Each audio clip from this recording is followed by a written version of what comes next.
আরজিকর কাণ্ডকে সামনে রেখে গতকাল নবান্ন অভিযানে গিয়ে পুলিশের লাঠিচার্জ, কাঁদানে গ্যাস এবং জলকামানের সম্মুখীন হতে হয় আন্দোলনকারীদের। তারই প্রতিবাদে আজ 12 ঘন্টার বন্ধ ডাকে বিজেপি। আজ পূর্ব মেদিনীপুর জেলার মেছেদা 5 পয়েন্টে পথ অবরোধ করে বিজেপি কর্মী সমর্থকেরা।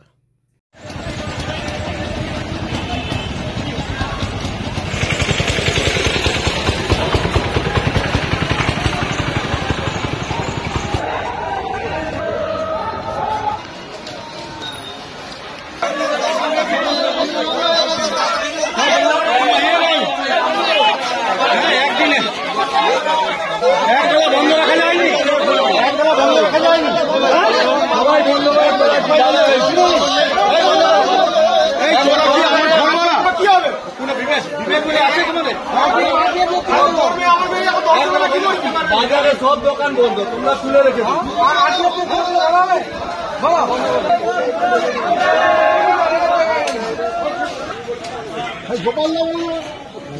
আমার সব দোকান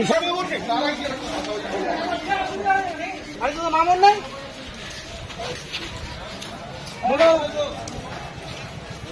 অ্যাপেলটা পেটে চলে যায়।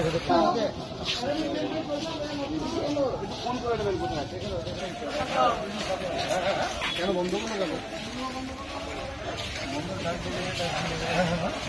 ডাক ডেকেছে তাহলে তুমি খুলে দিলে কেন? খুলেছিলাম না, এটা হঠাৎ এটা বন্ধ ডাক ডেকেছে আর এটা কাঁচা ব্যবসা কি? আচ্ছা ঠিক আছে, এই বন্ধ থেকে লস হয়ে যাবে। চল